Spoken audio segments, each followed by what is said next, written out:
Good morning. On behalf of the John C. Danforth Center on Religion and Politics at Washington University in St. Louis, I'm delighted to welcome you all to today's conference on U.S. Religion and Politics in Multidisciplinary Perspective. I'm Marie Griffith, the Center Director, and as always, we invite you to take information about the Center that's just outside this door, join our email list, take note of our coming events, which include a panel on religion and immigration on September 25th, a public lecture by Princeton University Professor Wallace Best on October 21st, and the Danforth Distinguished Lectures to be delivered by David Hollinger on November 18th through 20th. As many of you know, the Center serves as an ideologically diverse venue for fostering rigorous scholarship and informing broad academic and public communities about the intersections of religion and U.S. politics. We are committed to supporting and enhancing outstanding scholarly research on the historical and contemporary intertwining of religion and politics, disseminating excellent scholarship to students and the broad public by means of courses, public events, major academic conferences, and publications, and fostering public debate and discussion among people who hold widely different views about religion and politics. And we invite your assistance as we take up these vital challenges. The John C. Danforth Center on Religion and Politics owes its existence to the tremendous generosity of the Danforth Foundation, founded in 1927 by Mr. and Mrs. William H. Danforth. The Foundation's commitment to funding St. Louis-based initiatives is well known, and in 2009, it announced a major gift to Washington University to establish the center. We are most fortunate that Senator Danforth has continued his involvement with the center, although he could not be with us today.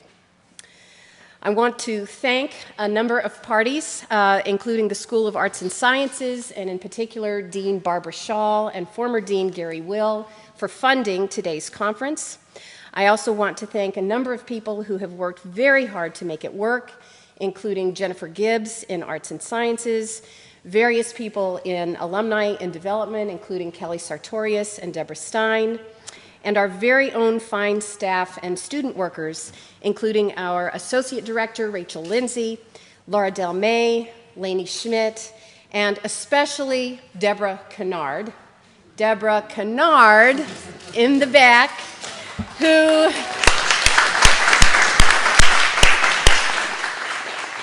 Deborah, as many of you obviously know, consistently goes well above and beyond any possible job description to welcome guests to our center and make things run well. Thank you so much for all the work you've done for today.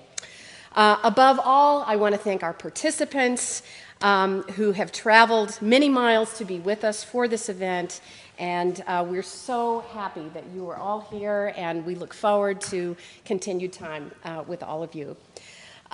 Lee Schmidt in the Danforth Center has been the chief organizer of today's conference, but he thinks you've heard enough from him for now, and so he has chosen not to speak this morning. Perhaps you'll hear from him a bit more this afternoon, when our chancellor and our provost will also be here this afternoon.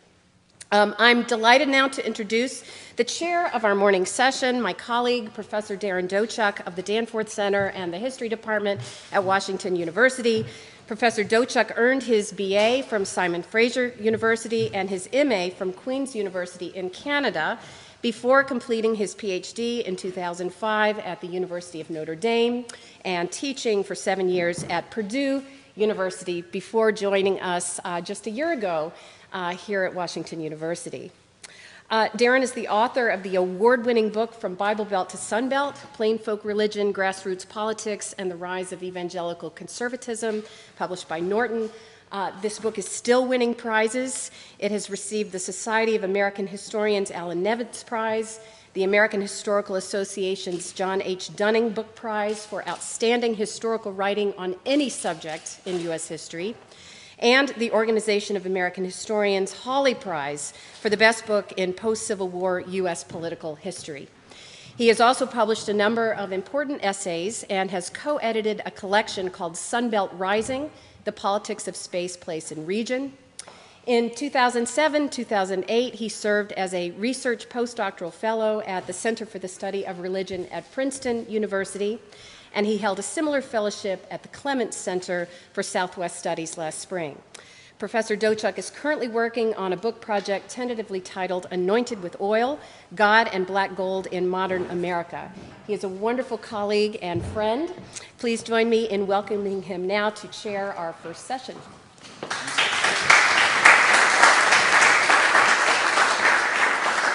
Thank you, Marie. It's a real honor to be here. Honor to celebrate with Lee and Marie and their installations as chaired professors.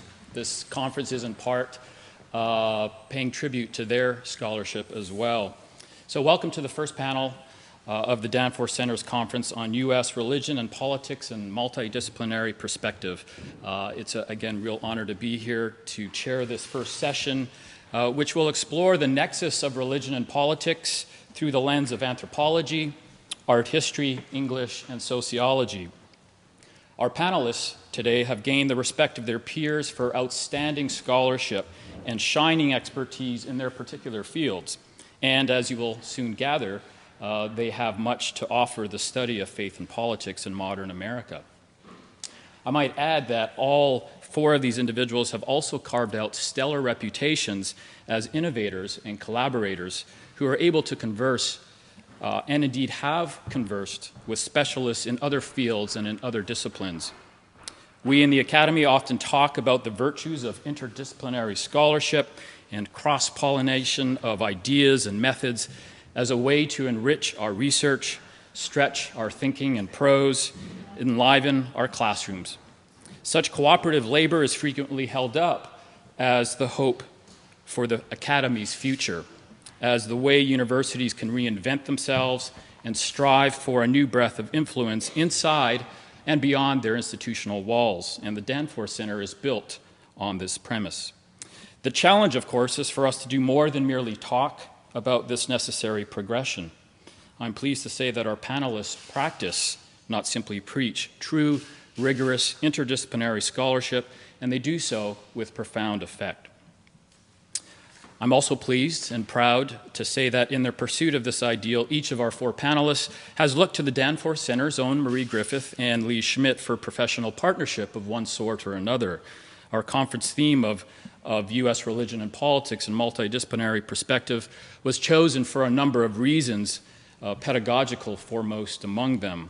But I think it also pays tribute to the remarkably wide impacts Marie and Lee have had in the Academy. And the welcomed presence of these four illustrious scholars is further proof of that point. So let me briefly introduce our four panelists before turning the podium over to them. Each will take roughly 15 minutes to share their particular insights with us, and that will offer us plenty of time in the second hour for a question and answer. Chris Garces, on my left, is assistant professor in the Department of Anthropology at Cornell University and currently faculty fellow in residency at Cornell's Society for the Humanities. He earned his PhD at Princeton in 2009 after completing a dissertation titled Whither Charity? Andean Catholic Politics and the Secularization of Sacrifice, which examined Catholic charity and its transformative encounters with evolving expert medical and labor knowledges and the modern state in Ecuador. While at Princeton, he participated in a dissertation writing workshop led by Marie Griffith, which he remembers, chatting with him yesterday, remembers in his own words as one of the most genuine interdisciplinary spaces he's ever been part of. Garces' ethnographic interests range from the study of politics and religion or contemporary political theologies to unchecked global development of penal state politics and history of Catholic humanitarian interventions in Latin America. He has been published widely in all of his discipline's leading journals and is currently writing a book on early colonial race relations in Peru.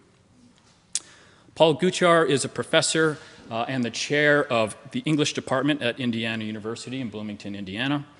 He worked with Lee Schmidt on the Visual Cultures of American Religion project and was a postdoctoral fellow at Princeton, where Marie helped direct the Center for the Study of Religion there.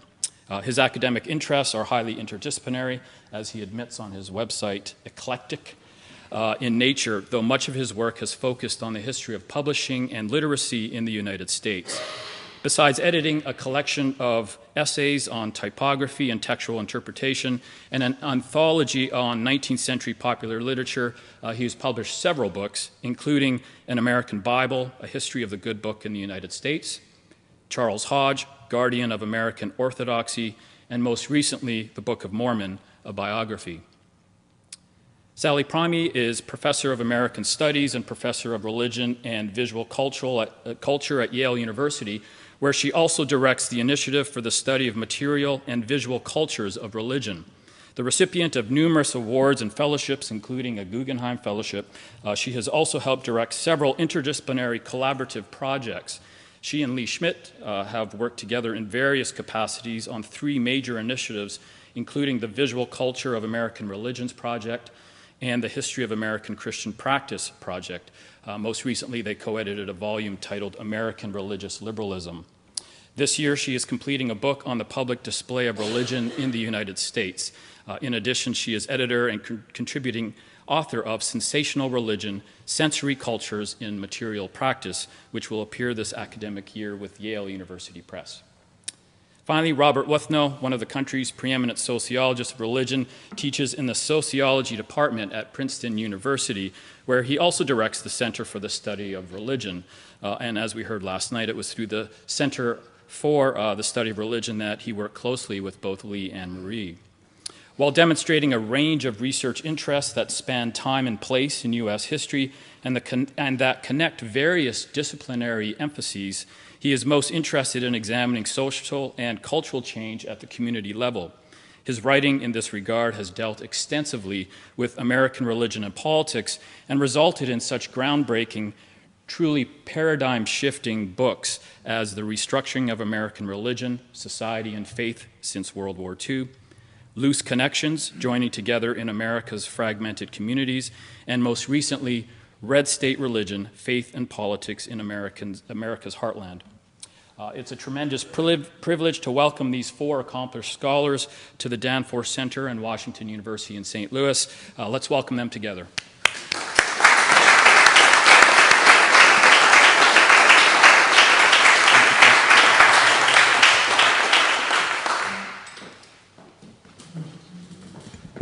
More or less.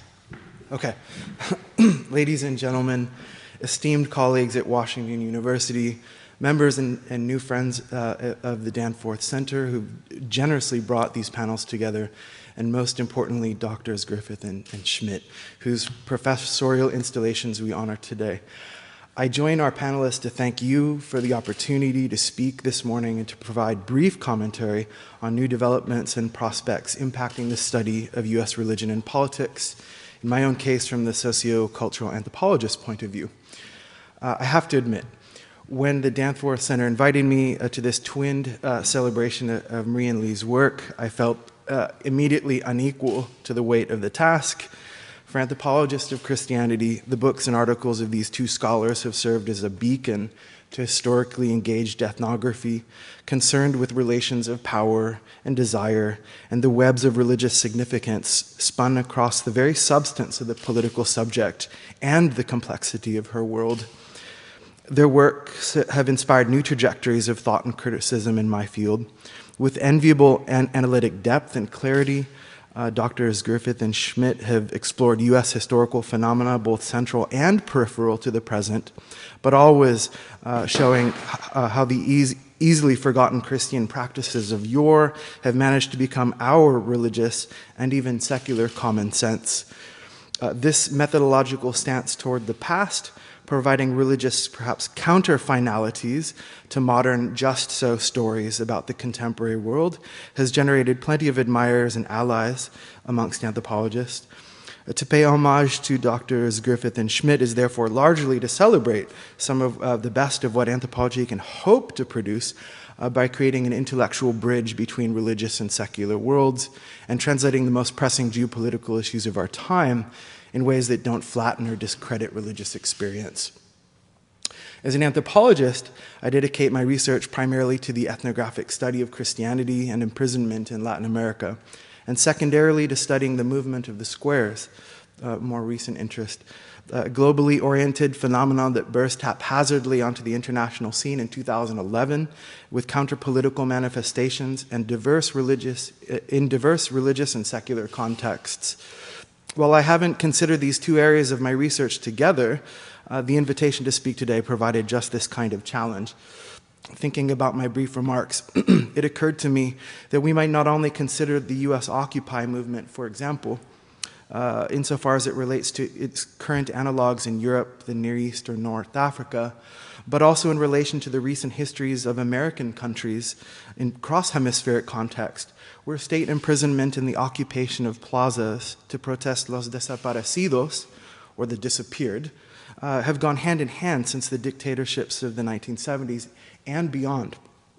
Over the last 5 years, with increasing intensity, I might add, citizens of many states have reclaimed public spaces en masse to protest governmental unaccountability and unchecked private and acquisitive excess, challenging and sometimes even toppling the authority of the state and then receding from the public square.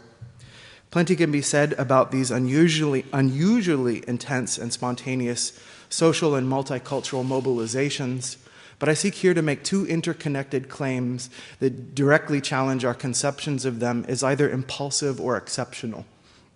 First, the global movement of the squares shows us how the counter-political occupying of public space takes place more often than not in states where entire populations of citizens literally disappear from urban space, either through class-based processes of urban gentrification or through the economic and spatial marginalization of ethnic or religious communities, or through processes of mass incarceration or political imprisonment. Second, even when counter-political occupations of public space have very little to do with religious movements per se, the occupying protesters quite often internally distinguish, manage, and promote their movements using religious idioms and practices in order to maintain their counter-political presence on the square. Bringing all of this back to the American context, I want to suggest that a more comparative historical perspective on the Occupy movement, the U.S. variant on the movement of the squares, can serve as a kind of weather vane indicating how politicized questions of religious and secular identification are generated in practice and often where it matters most to questions of active citizenship. If asked to describe the peculiar spirit of the movement of the squares, this new dimension to global politics at home and abroad, I'd probably strike an awkwardly unfashionable note. I'd argue, somewhat conservatively, given the history of my discipline, that Durkheim, Marx, Weber, and Freud remain fundamentally central to scholarship that seeks to comprehend how people push back against their own disappearance within the state. The great social theories and theorists, as it were, sought a new epistemological substance, different phenomenologies for analyzing how social life and language exceed being subsumed within the state's legal or natural scientific classificatory logic. Contemporaneously, anthropologists traveled far and wide, inhabiting, extending, or geographically reworking the cognitive and linguistic foundations of social theories. There's a story about colonialism, obviously to be told throughout the 19th and 20th century anthropologist intellectual adventures, a story that must be told and retold anew. But here I wish foremost to point out how ethnographic research, past and present, draws inspiration from the great social theories, regardless of whether that inspiration is explicit or not, precisely because they provided tools for rethinking the logic of relations of unchecked state power. Durkheim, Marx, Weber, Freud, that familiar group, were foundational interwar theorists of religion and politics, because living in a state of perpetual crisis gave little or no other choice. As I suggest time and again in my own classrooms, we still inhabit the problems of interwar dynamics, where religion and politics meet together in a flashpoint of sacrifice. We still, rather lamentably, inhabit a time punctuated by the collective existential threat of advanced mechanized warfare or the securitized anticipatory preparation of trauma.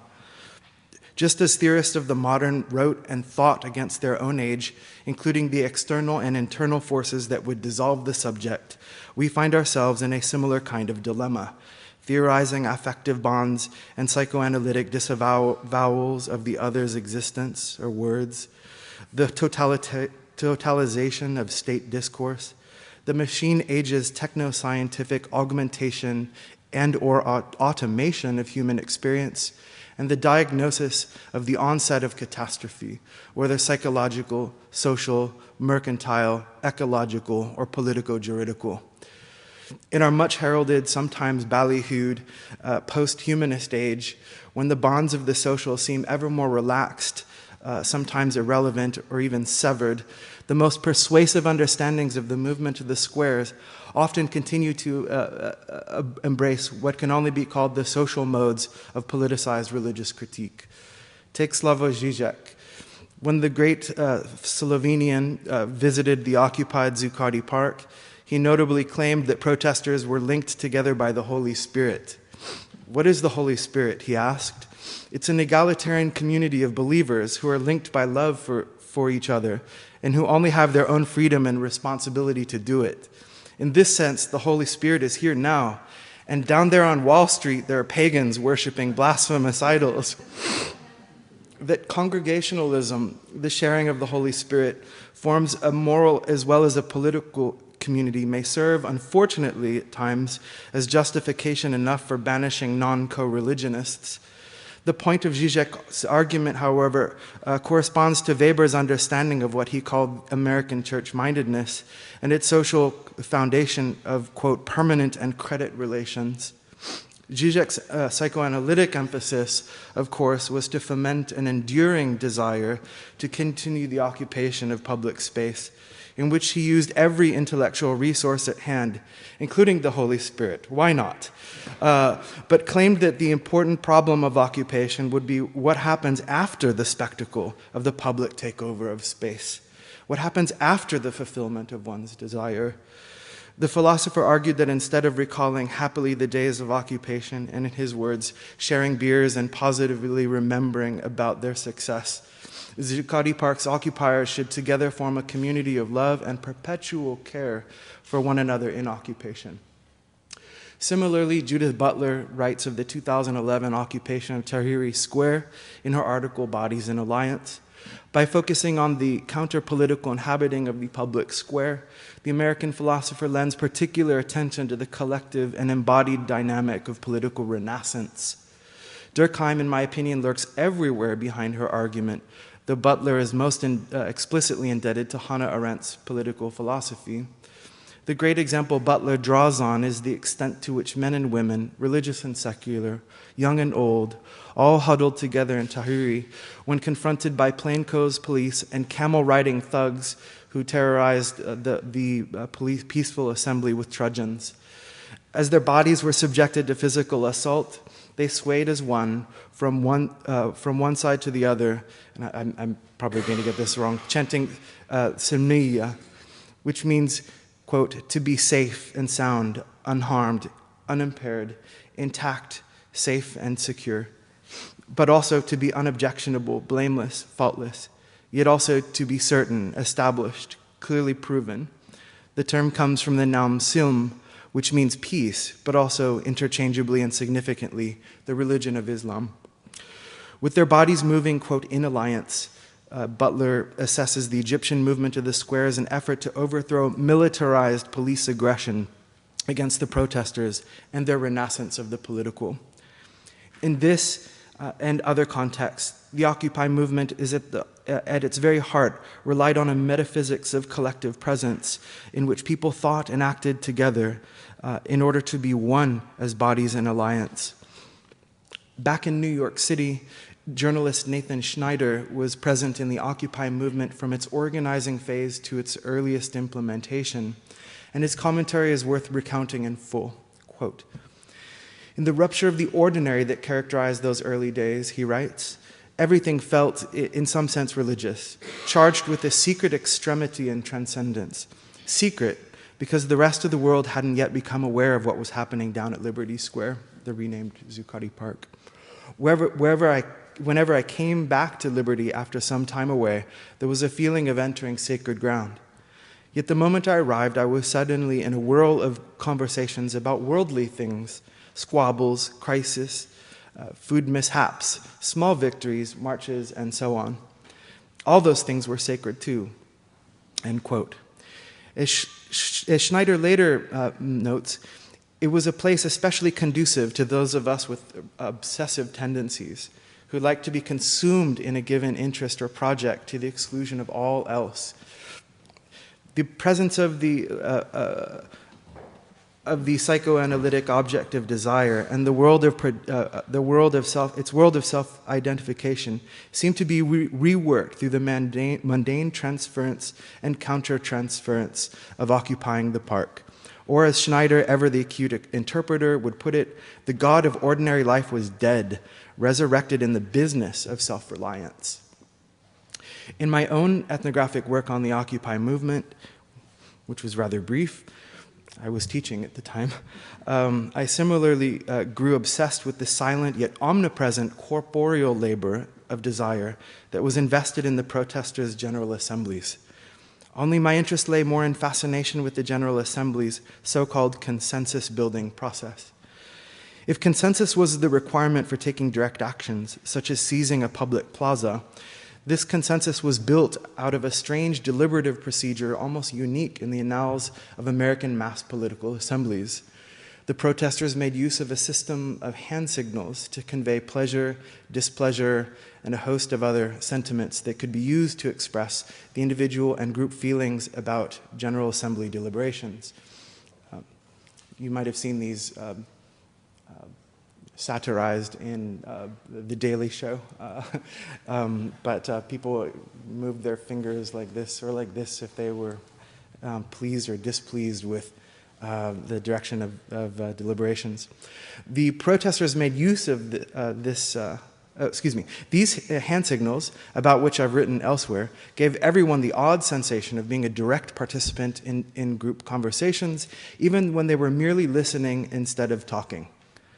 Of course, the Occupy movement's strange technology of speech, the so-called people's mic, in which a person says a phrase, one phrase at a time, so that the group repeats a speaker's words and everyone participates in the generation of public speech, permitted nearly everyone to think as if they were given more agency in the process.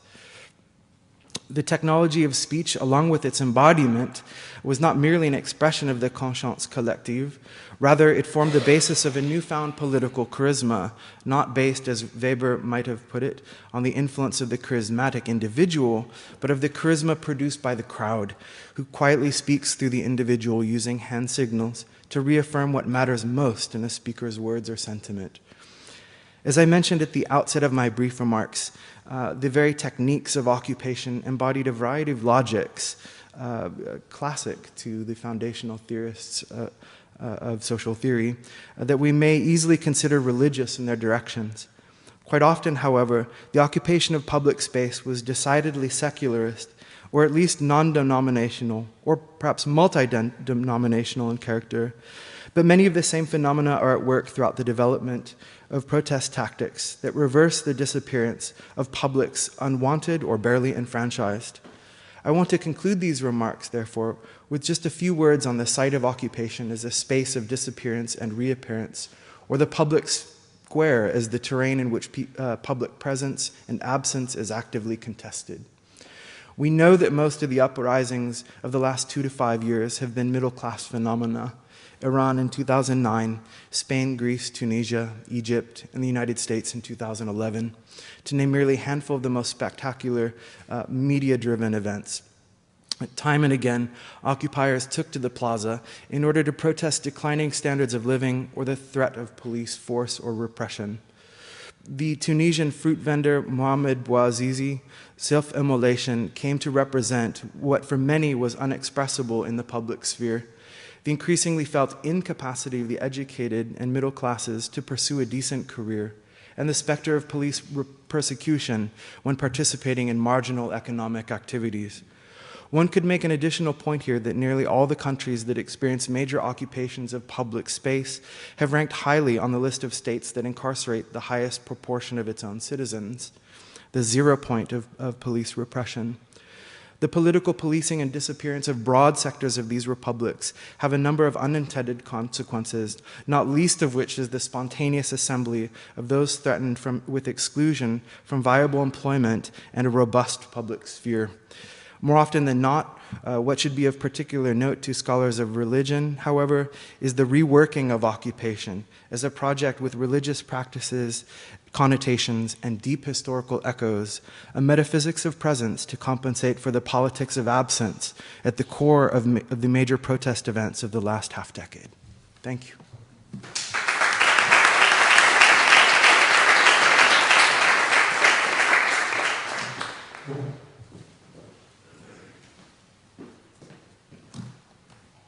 Good morning. Thanks for coming. I want to take a moment just to thank you for inviting me. These kind of events are very special in a number of different ways, and one of the things I'm reminded of being chair of the English department is how many things I do that I don't really enjoy. Okay, you know, we're in the midst of like 4 promotion cases, 7 search. I mean, the things just go on, and so when I got this invitation to come. It was the second week of school. I was just looking at September, and I thought, oh, this is not a good time. And this is why it's really good to be married sometimes, okay? Because my wife, you know, I was kind of like bemoaning this fact, and she just looked me straight in the eye, and she said, you really love Lee and Marie, okay? In a profession that you're doing a lot of stuff you don't like, this is a moment you can kind of step out and do something you do like. And it was like one of those moments of clarity. How could I even think about not coming? So thanks for inviting me. Thanks for this moment. I'll just share one other little, my talk is short, so this intro can be a little bit long, okay? So I'm taking off, I'm packing the car, getting ready to come yesterday morning. And my younger son, who's still at home, said, so where are you going? Okay, and he's a 16-year-old. He doesn't really care where I'm going most of the time.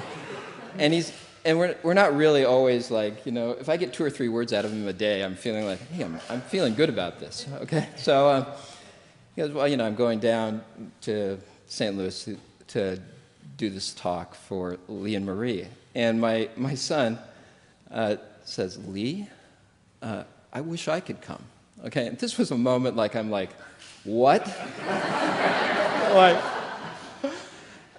Lee, we've eaten dinner at each other's houses. He's stayed at my house overnight. He's met my kids, and a couple of years ago, he actually came to one of my this son's soccer game that was in St. Louis. And the thing that I wanted to share about Lee is there's something about his gentleness of spirit that that my son would even remember who he is, okay? Much less want to spend time with him, okay? It was one of those moments get in the car, we'll go. But he was off to school. So I just wanted to share that amid all the, 41,000 articles he's written and all the books and, the medal around his neck. I mean, the thing that I really want to emphasize is there's a humanity and humaneness to Lee that touches people, okay? And it was just a great moment. It was a great moment yesterday that my son was talking to me, and it was a great reminder that there are some fun things to do in the academy. Okay, here's the talk. I have a confession to make. I don't do a lot of scholarly work on religion and American politics. But if I did, I would want to work here at the Danforth Center. And having seen it now, I think I'm going to change my fields, actually. So if I don't do work on religion and American politics, you might have some slight curiosity about what I do work on. And currently I'm slaving away on a book concerned with how American religious traditions have dealt with the possibility of life on other planets. I've come to affectionately call it my UFO theology book. And so when I received this invitation to talk just a bit about what new areas might be fruitful to explore when it came to religion and American politics, I racked my brain, attempting to think about an intersection between my current work and politics. Naturally enough, you might suspect that I began to think about the intergalactic implications of American foreign policy, but I just didn't know enough about this to say whether work here might be fruitful or worthwhile. So thinking of galaxies, planets, and space, however, and quickly led me to think about new frontiers.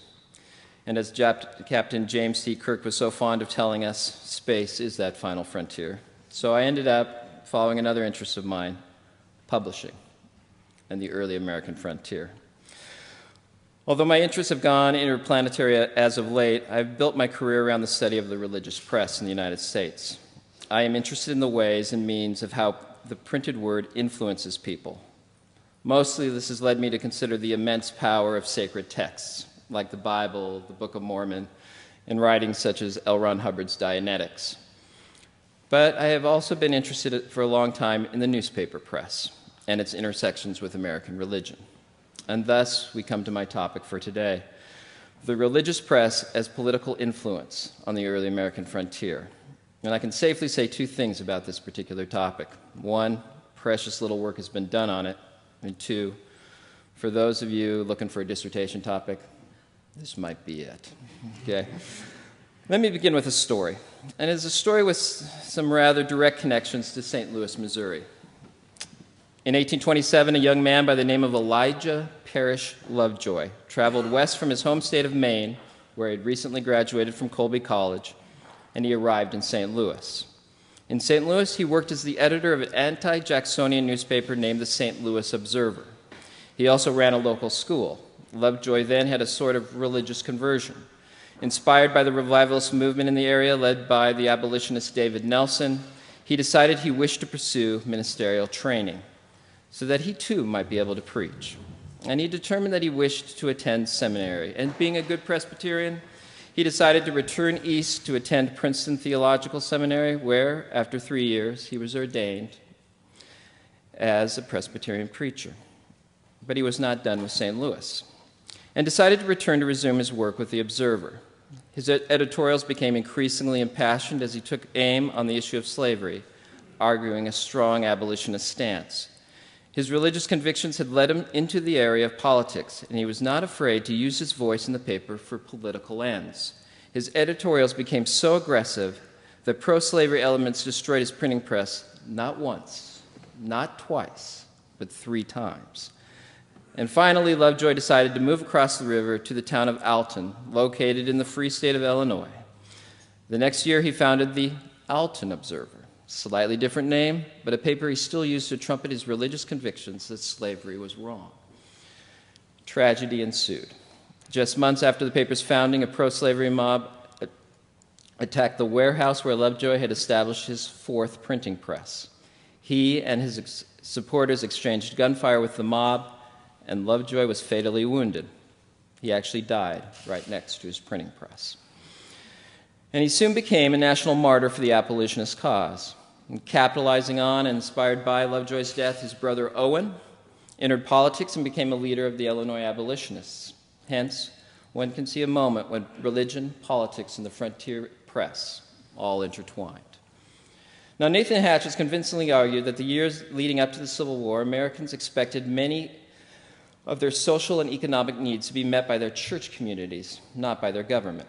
Politics took a backseat to religion when it came to life's daily interactions, challenges, and struggles. This fact was particularly true on the American frontier, where there was even less government infrastructure than one could find in the country's more developed urban centers. What is important to underscore here is the centrality of religion for those on that frontier. And nestled within this importance is the fact that newspapers were to be found everywhere on that frontier. Historians of American publishing have made much of the particular fact, noting that whereas 200 papers existed in 1800, more than 700 were in circulation 30 years later, And by the time of the Civil War, 1,600 papers were circulating. In the area of American antebellum printed material, no publishing force proved itself more aggressive and more committed to growth than the nation's religious press. As historian David Nord has convincingly argued, driven by its passionate missionary impulses, the religious press became the first mass media form in the United States. Religious periodicals that had been virtually non-existent at the time of the Revolution had, by 1830, become the grand engine of a burgeoning of evangelical culture. The Universalist denomination alone cranked out 138 different periodicals in the 3 decades after 1820. Although historians of early America and historians of print have noticed the tremendous growth in the number of religious newspapers during the antebellum period, hardly anyone has commented at length about how political many of these papers were. Witness Elijah Lovejoy. His paper was heavily inflected with both religion and politics, and the politics cost him his life. Other religious papers of the time were not shy about commenting on politics as well. Aside from abolitionism, editors in the religious press were not slow to take on issues such as suffrage, immigration, and both local and national elections. So Lovejoy's Alton Observer was just one religiously influenced newspaper with political messages. It is absolutely critical to understand that it was religion that fostered many of the first papers to be found in any new American frontier settlement. And I could go long and strong on this. We're just going to do the Mormons. We're not going to do the Methodists, but Mormons are a case in point here. As Mormons spread westward, they often brought the first printing press to any new region they inhabited. The first press in Independence, Missouri was the Evening and Morning Star. The press the Mormons used in New York City was taken by Samuel Brannan to San Francisco, and it was the first press there, where he published the California Star. I just want to note that the Star thing leads us right back to extraterrestrial theology. I don't want to tip my hand too much, but it's all working together. The first press in Council Bluffs, Iowa, was a Mormon press that printed the Frontier Guardian, and a non-Mormon eventually bought that press and took it to Colorado, where it was the first press in Colorado. An early Mormon press was also publishing Nebraska at this time, and then, of course, there was in 1850 the Deseret News Press in Salt Lake City, Utah. Now, if one takes a look at these papers, one finds, as was the case with Elijah Lovejoy, that religious papers often address issues that had a political valence, whether it be the issue of slavery or who might next occupy the governor's mansion or the White House. These papers exercise a profound political influence in American frontier communities. It is an influence that is vastly understudied when it comes to the intertwined topics of religion, politics, and the press. And maybe someday, when I am done with my travels across the universe, I will turn my attention to this topic. But maybe while I am traversing the planets around Rigel 4 or dipping into the neutral zone, others will take up the torch in the meantime.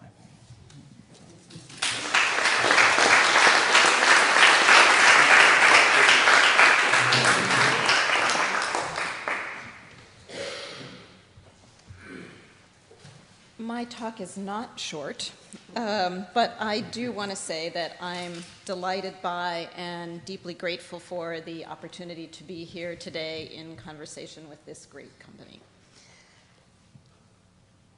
Among its most specific targets, secularization theory pressured objects. It did so by positioning material practice precisely at the great divide between present and past, between modern and primitive, between us and them. What presumably distinguished primitives of many sorts, including Catholics in this scenario, were their idols, fetishes, and totems, their religious stuff. Conversely, what made religion modern was its ascent to apparently more abstract and certainly less material belief.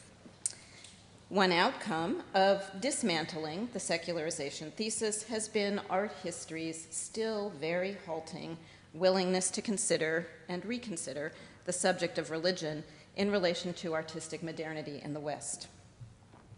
Another outcome, combined with concurrent inclinations toward the study of lived practices and attention to concerns of class and economies of images has been the expansion of art historical interest to include visual and material cultures as well as fine arts. Tighter focus on specific realities on the ground has also meant more nuanced grasp of political complexities. Objects and images signify and represent many hot-button religious and cultural issues. They stake claims and define or defy borders and boundaries, categorical, conceptual, geographical. And they also locate and situate conflicts and interests, sometimes in deceptively simple ways. They raise and distill questions of identity formation, audience, attention, ownership, and, in the case study to which I now turn, the very thorny terms of tradition, authenticity, and authority. At Hawaii Volcanoes National Park, various constituencies, including the National Park Service, name the landscape and the lava rocks that shape it sacred and spiritual. In the brief moments allotted here, I want to talk about the signage that defines this space, about two kinds of material offerings left in it, and about some of the implications of deploying the language of the sacred in this particular time and place. First, the signage. A placard posted near the Wahine Kapu steam vents locates the visitor on a map. You are here, and initially frames the viewing experience in scientific vocabulary. 2 paragraphs into this geological discourse, the font and subject shift to declare the landscape embodied spiritual terrain. A bold-faced subtitle announces that Pele Honuamea is goddess of all things volcanic. The text continues, the mana, spiritual energy of Pele is powerful, and her presence surrounds you. She is the lava rock you walk on, the glistening gold strands of volcanic glass in the cracks, and the breath of steam that engulfs you. Informational signage names the park's acreage as land where the goddess dwells, present tense, and invites visitors to experience for themselves the spirit within this awe-inspiring Wahi Kapu, or sacred landscape, of volcanic rock. Of particular interest to me here is the explicit invitation to occupy a subject position within this spirituality and the assumption that contemporary visitors of any ethnicity or heritage will share a common response. Quote, as you enter this Wahi Kapu, prepare to be inspired, for Native Hawaiians believe this is the home of Pele Honuamea, the sacred earth person, one of Pele's epithets. That's my addendum there. The creator and creative energy that form these volcanic islands. Each placard carries the header, National Park Service, U.S. Department of the Interior, in its upper right-hand corner. At the park's Thomas A. Jaeger Museum, the integration of science and spirituality is the work of a team of National Park Service designers in collaboration with renowned Hawaiian artist and canoe builder Herb Kawainue Kane, whose large-scale paintings of island volcano gods, and especially Pele, shaped the exhibition and signage. Lava rock, for indigenous practitioners, the substance of Pele's body and the artifact of her creation. And here you see rock labeled Pele's hair and Pele's tears, is a fundamental medium here. Among devotional objects that accessorize, ornament, and authenticate the touristic spiritual experience of the national park and its performative spaces, individual stones become tangible, circumscribable pieces of these corporeal spiritualities of the land. The most important or most common sort of contemporary Pele offering, the tea bundle, is simply composed, a lava rock wrapped in a leaf of the tea plant. And this is T-T-I, not T-E-A. Polynesian tea grows plentifully in Hawaiian gardens and in the wild, though not in the volcano's caldera itself, to which it must be carried. The plants, with their large, smooth, long leaves, are considered to dispel evil and bring good fortune, and this has long been the case. Perhaps because of their association with healing, protection, and divine power, tea plants often grow around the perimeter of Hawaiian homes, Christian churches, Buddhist temples, and burial grounds. Other plant matter, flowers, or small objects may be tucked into the bundle or set beside it. All that is necessary to this mediation, however, is a lava rock and a single tea leaf placed at a spiritually auspicious site. On the well-marked 4-mile Kilauea Iki Trail, a rough pyramid of lava rocks at precisely the point of entry into the active caldera itself has accumulated many such offerings. The varying degrees of desiccation of the tea leaf wrappings suggest that petitioners have left the bundles over an extended period and at different times.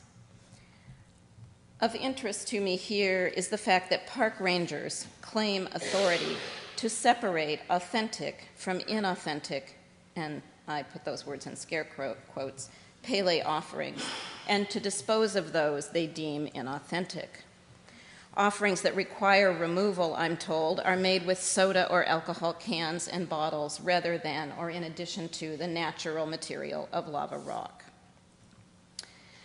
National Park Service's measures of devotional authenticity and the values and judgments they exercise are peculiar here in several regards. Perhaps most important, the Park Service claims that it's easy to discern authentic offerings because these contain only natural materials. If you see brandy bottles or cigarettes, I've been told repeatedly, then you know you have an inauthentic offering, likely left, rangers assert, by Asians or other tourists who have no right to leave offerings in this place.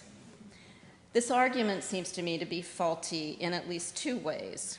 First, there's ample evidence that unnatural items, like red silk and specifically brandy bottles, were used by 19th century Hawaiians in offerings to Pele in precisely this part of the island. Second, given the rather long history of immigration to the islands and of intermarriage across this history, many Hawaiians have embraced and made their own various Asian religious traditions, as well as Christianities and new religious movements. This makes it extremely difficult to presume to speak for, let alone measure, pure Hawaiian religion or spiritualities in the present. Many Hawaiians who self-identify as indigenous also self-identify as Christian or New Age or Buddhist as well, and certainly many Hawaiians are also Asian. This is part of what Herb Kane meant when he said in the course of a formal objects repatriation hearing at which he was called to testify on behalf of Hawaiian tradition, and I quote, "We are all part Hawaiian these days." Pele and other ancient gods sustain contemporary connections to stones and rock and inform the proliferation of Hawaiian stories that take the powers of stone as their subject. Among the most widely circulated 21st century articulations of the spiritual power of Hawaii's volcanic stones is Pele's curse, according to which anyone who takes a volcanic stone away from the islands invites bad luck. Whatever the source of the curse, and I could talk a bit more about this later, whatever the source of the curse, the park receives many packages of lava rocks each year. Some place annual estimates at 2,000 pounds of these stones returned by worried travelers from abroad. One local business concern, Rainbow Moon, has even made an enterprise of lava rock return, an activity that might be interpreted as a sort of goddess repatriation. The company's website tells beleaguered travelers how to return volcanic rocks and promises to perform appropriate rituals on the former tourists' behalf.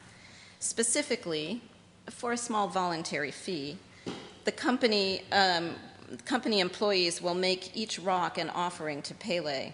They will wrap the rock in a tea leaf for good luck, place the bundle in a respectful location close to the home of Pele, and add an orchid as a petition for the goddess's forgiveness. This distinguishes them, Rainbow Moon reports, from the National Park Service at Hawaii volcanoes, whose employees will simply toss returned rocks on a pile of similar objects behind the visitor's center.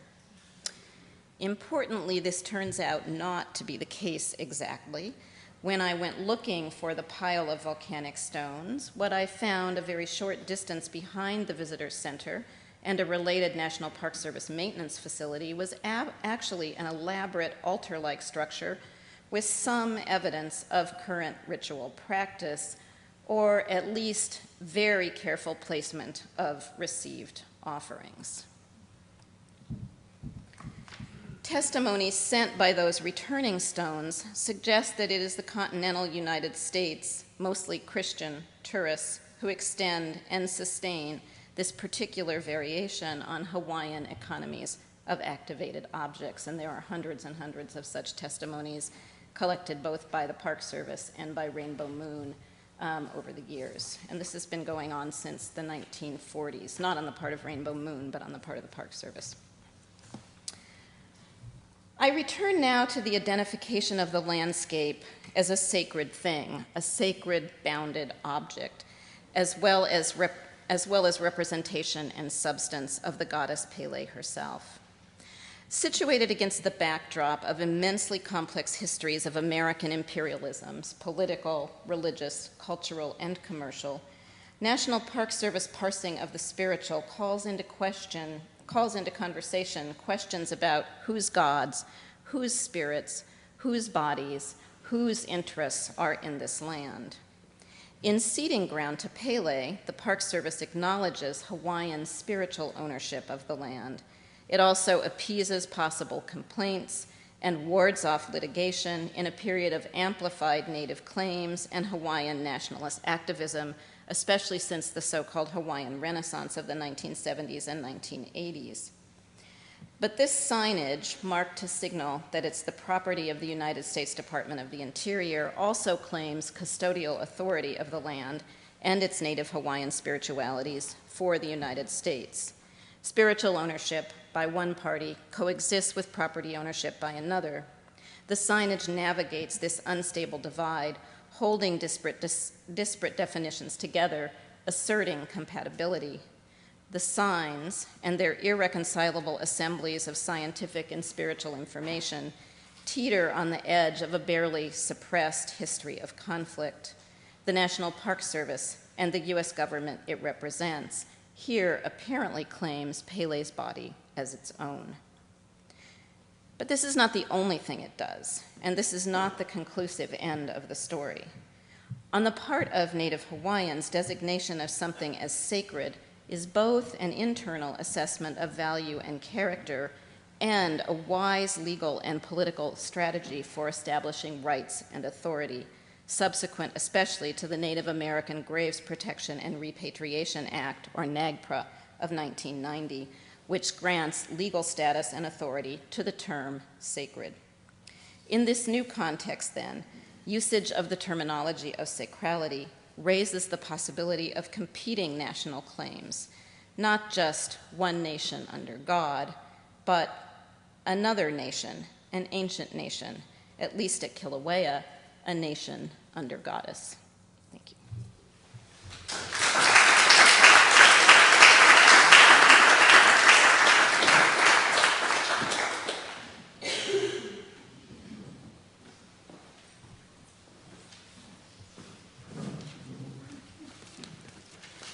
Well, it's a real pleasure for me to be here with you today, partly because I have known Lee and Marie for a number of years, and it's always good to get together and hear what they're working on and see their family and reacquaint ourselves, but also especially to be here and to see firsthand the Danforth Center and to see that it's flourishing and to really see that in a way that, even though you know it is from a distance, to see it and to see the wonderful office space here and to meet many of you who are associated with the Danforth Center. I know that it's going to continue to flourish, and I know that it's going to be the premier center for the study of religion and politics going forward. And that's in no small measure, of course, to the generosity of Senator Danforth, but also to the leadership of Marie and the participation of many of you who are here today. So it's a pleasure to be here.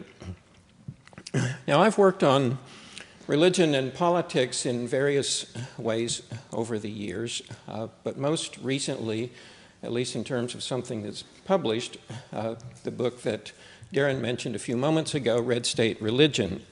And so I want to focus a few remarks from that project that may be of some broader interest. This was a case study of the state to your immediate west, the state that I grew up in, Kansas. And I did the project partly because of having grown up there and being curious about it, partly because it does indeed have the distinction of being the reddest state by far over the longest period of time. It, of course, came into existence with the Republican Party and has voted Republican more often and by larger margins than any other state. Only Oklahoma is beginning to give it a run for that credit. But it was also an opportunity for me to rethink and revisit some of the themes that I had dealt with many years ago in a book called The Restructuring of American Religion. And in a way, it is more of a historical project than a sociological project. And I always think if I can blame anybody for me, not a historian at all, trying to do history, it's Lee and Marie. I have to blame them because they were always doing such interesting projects that involved history and bringing history up to the present in many cases that I was inspired. So this is a book that starts in 1859 with Abraham Lincoln's visit to Atchison, Kansas, just across the border from Missouri, where he spoke at the Methodist Church. That's the beginning bookend, and then it ends in 2009 in a church, a Lutheran church in Wichita, suburban Wichita, where the person who is ushering that morning is shot and killed. George Tiller, of course. So a 150-year period. And what I really want to do is not try to summarize any of the major themes of the book at all, but to pull out a few of the take-home points, if you will. Lee and Marie and I, certainly in the seminars that we ran at Princeton, it was always from our students, what are the take-home points? You know, they want the cliff notes, if nothing else. Well, these are a few cliff notes. One of the take-home points for me is that stories matter. And I mean that as stories of ordinary people in particular. And I say that recognizing that many sociologists would disagree with me, whereas most historians would immediately say, well, of course.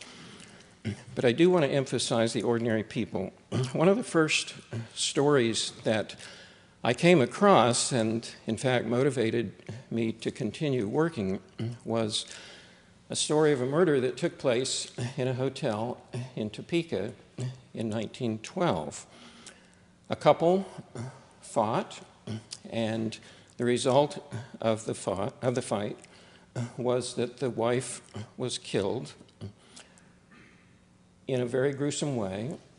Her dentures were pushed down her throat until she suffocated by her husband. And he admitted that they had fought. There were witnesses. He was tried twice, acquitted, actually. But it was a very sad tale. What did it have to do with religion and politics? They were fighting about religion. The wife was Catholic. The husband was a Methodist minister. They were fighting over the kids. How should the kids be educated? In the Catholic Church, public schools, or what?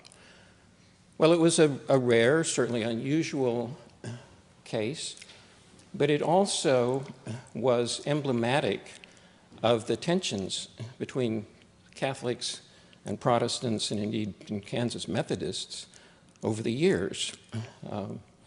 One other example was in the 1880s when the governor had to call out the militia because the Catholics and Protestants were at war with one another in one small town. That's one example of a story. Another story happened in 1924. For that period, I was struck by the changes that were taking place, even in a largely rural state such as Kansas, and trying to think about what was happening in the churches in the larger context in terms of professionalization, increasing education, high school education, if not college education, more professions in terms of doctors, lawyers. Insurance became a big issue. Traveling life insurance salesmen, fire insurance, lightning rod salesmen, Herbert Hoover's Fire Awareness Week. I came across the story of Susie Crawford. Susie Crawford was a Methodist. Her grandfather was a revivalist preacher who came to Kansas very early, baptized almost every baby in the county, it was said. The family continued to be Methodist. Susie Crawford and her husband were active in a rural Methodist church that was quite large for rural Methodist churches. They had several small children. One morning in 1924, when Susie Crawford was making breakfast for the family, the stove exploded, and she was badly burned, and she died that evening. And it was such a terribly moving event that they actually had to have the funeral in a larger church because almost everybody in the county came. My grandparents probably attended her funeral, and it was just moving for me to think about this ordinary woman who was a church goer and what religion meant in that context. I'll give you one other brief story. This was a story in 1942. This was the time when, of course, many people in Kansas in the Dust Bowl were still recovering from the Dust Bowl, even though times were a little bit better, but the war had started. And so this is a story of a woman who's a single school teacher, and she's in Kansas, and she's driving to Florida to get married to her husband, who's in the Navy. And it's her diary. And it starts out as a Depression story. She's telling all about how difficult it is to get tires and to get fuel and how rough it was to be a school teacher and so forth. And by the end, it's a World War II story. And she's recording in their initials, the initials of the men married to the young ladies she knows who are being killed in the war. I was very privileged to have access to that diary because she was my aunt. Well, the purpose of those kinds of stories, I thought, was partly to address that famous criticism that John Butler made of the study of religion, that it's jack-in-the-box religion, especially when you're dealing with politics. Pops up whenever somebody makes an outrageous statement, when there's a political scandal, whatever it might be.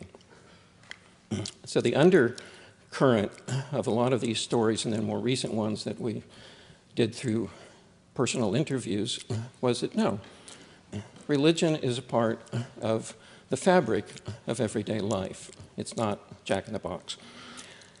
Another kind of take-home point is that state and local contexts matter. So often when we think about religion and politics, especially we as sociologists or as political scientists, it's now the national context. And so if you think about the national context, you maybe thought about Jerry Falwell or the Christian Coalition or things like that.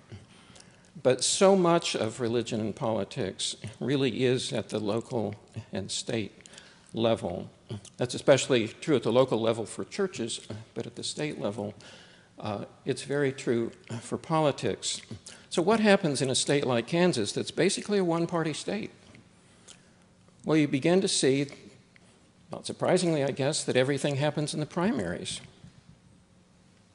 And so over the years, you'd see these really interesting contests within the Republican Party. And then more recently, Kansas, of course, known for all of the debates about evolution, the state school board. Well, how is that possible? School board does one thing, 2 years later, they do something else, 2 years later, they reverse themselves. Mostly because it's very easy to get elected to the state school board. We talked to people who said, oh yeah, all we had to do was to put up a few yard signs and get the people from our church to vote for us. And so it didn't make much difference who they were or how they were qualified. That's what happens. And so a related point to states and local context mattering is that size also matters. Kansas is a small state in terms of population. Only about 3 million people live there. And that has meant, especially in more recent years, that the megachurches, and there are indeed megachurches in Kansas, there are several in Wichita and several in suburban Kansas City, the megachurches can have enormous impact in a small state like that. And especially if they can mobilize several thousand people. Why did Operation Rescue in 1991 choose Wichita as the place to spend the entire summer having what it called its Summer of Mercy, when they protested and boycotted and more than 3,000 people were arrested in Wichita? Because it was a small city and it was out in a small state, and they figured there'd be enough support and not many people who would be on the other side. So that was one of the ways in which size matters. Competition matters. And I mentioned this partly because some of the work in sociology that kind of goes under a rational choice rubric has emphasized competition as the driving force in the success, if you will, of American religious history. True to some extent, but in more complicated ways than I think we've considered thus far. For instance, the competition between Catholics and Methodists in Kansas was very important, but it was also a civilizing force for both. And on each side, but especially the Protestant side, it also minimized the ability of smaller denominations to make inroads. And then the competition, which also, by the way, of course, overlapped with political divisions. Methodists always voted Republican and Catholics always voted Democrat. That made it different. But there were also many instances of collaboration in more recent years between Protestants and Catholics, but in earlier times among churches, among Protestant churches who were on the frontier, and so they cooperated in order to get churches started. Competition, yes, but cooperation as well. External perceptions matter as well. What I mean by that is the cultural distance, in a way, between a place or a group and Washington, and the federal government. So in the case of Kansas, oddly enough, for many years, they felt pretty tied in, up through Hoover, at least. They felt pretty tied in to Washington. Felt like they had a lot of impact. All the Eastern papers were very interested because Eastern banks were invested in Kansas land. But then that began to change. And it most especially changed with the New Deal. Landon, of course, ran against FDR in 1936. Most people, if you say, what do you remember about Landon's race? They say, oh, wasn't it something about as Maine goes, so goes, and people say, must have been Kansas. It wasn't Kansas, it was Vermont. Kansas didn't vote for Landon, even though he was their native son. But Landon, as the Republican frontrunner, became the person then who was charged always with criticizing FDR. Kansans to this day hate FDR. They hate the memory of FDR. They hated Truman, too, even though he was a small-town boy, but he was from Missouri, after all. Have to hate him. They didn't even like Eisenhower very well. They liked him as a person, but they didn't like his policies very well. But the thing about external perceptions that drove Kansans crazy was that prohibition had been their thing. It was a progressive cause. It was done for women and children. And then with the repeal of prohibition, they were out in no man's land. And H.L. Mencken referred to them as simian peasants and said they're just as bad as the people in Mississippi. Well, they hated that more than anything else.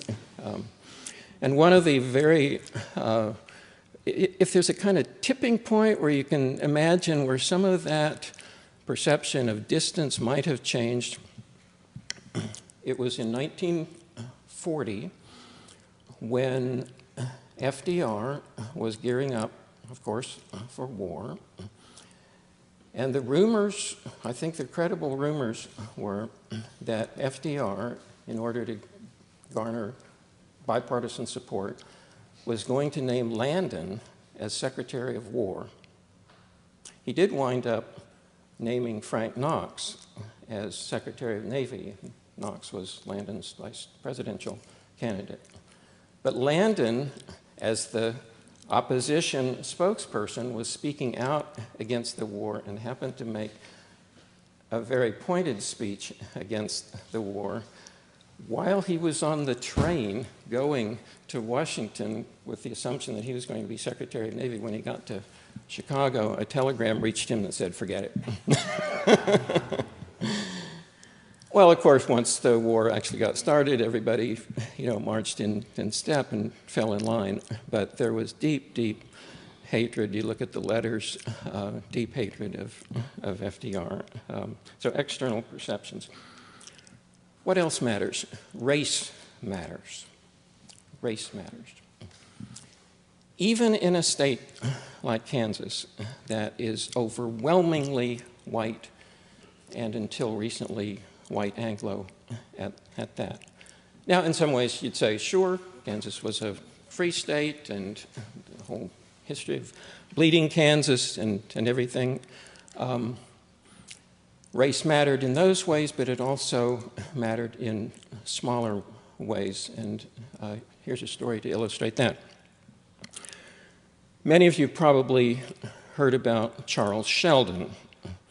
He was the author of the In His Steps, serialized messages, received all sorts of attention. He was the inventor of the slogan, "What would Jesus do?"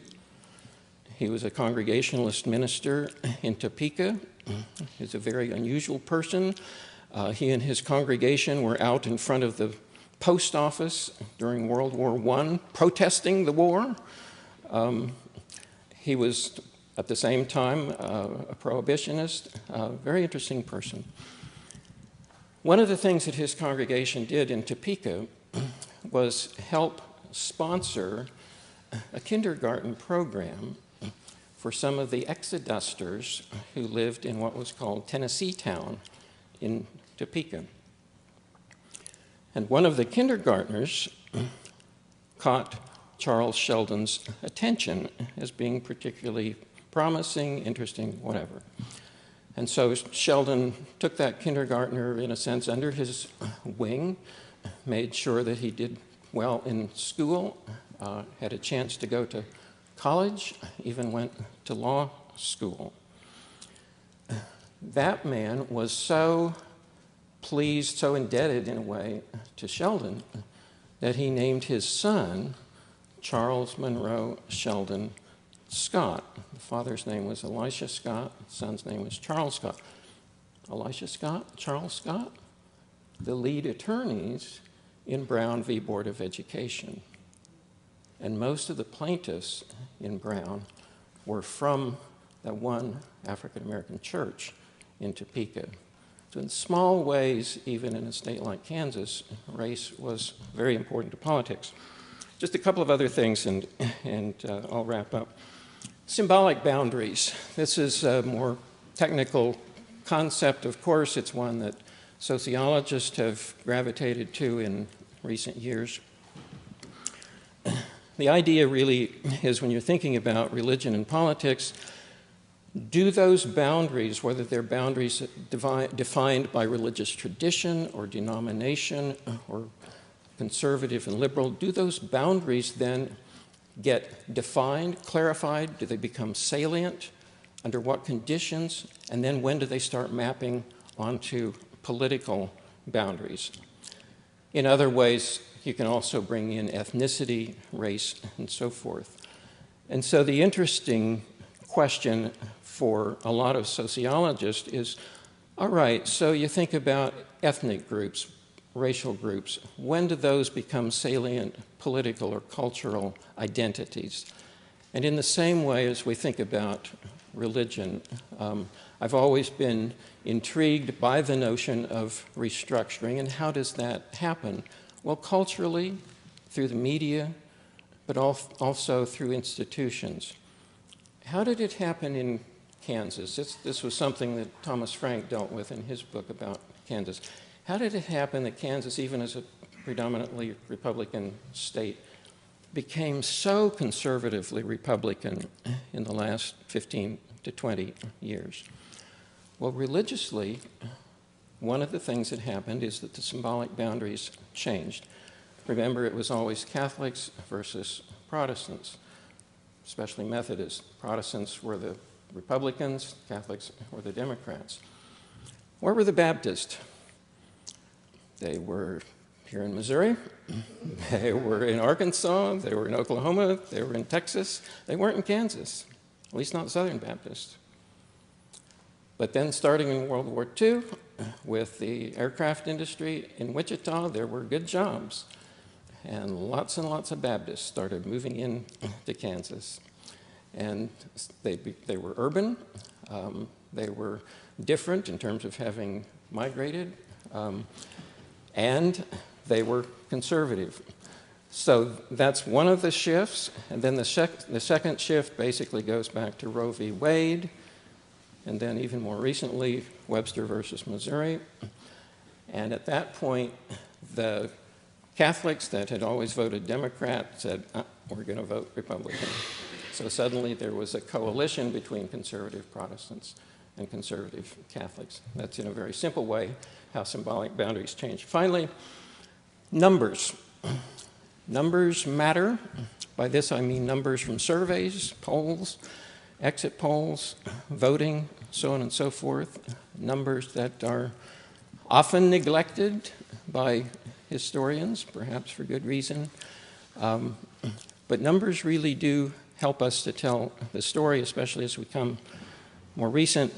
But the caveat that I want to leave you with is that many of the numbers now that we see in polls that we read every day in New York Times, Washington Post, Pew, Gallup, and so forth, need to be taken with a grain of salt because those numbers aren't very good anymore. Why? Because most of the people in the samples that are there to represent the public don't participate. The response rate in these surveys typically now is like 9%, which means that 90% of the people who should have been there aren't. So be very careful when you think about those numbers. Thank you.